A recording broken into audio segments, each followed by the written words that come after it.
तो 200% पाकिस्तान ने इंग्लैंड को चप्पू लगा देना लास्ट मैच, 200%। मुझे लगता है कि अगर आप मुझसे पूछे एज ऑफ टुडे, चौथी team has to be Pakistan. यहाँ मेरा हमेशा मनोज मानना है कि टीम वो होनी चाहिए जो डिजर्व करे।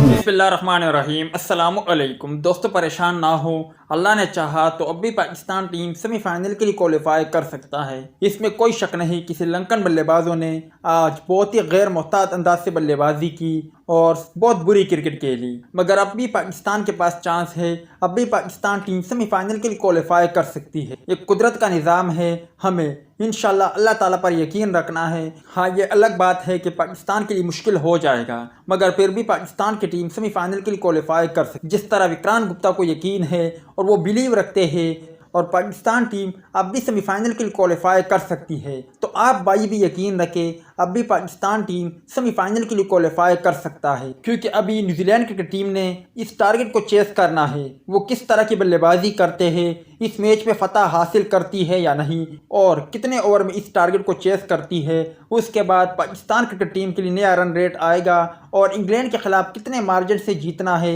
उस बारे में मालूम हो जाएगा। मगर मैं आपको बताता चलूँ कि अब भी पाकिस्तान की टीम सेमीफाइनल के लिए क्वालिफाई कर सकती है।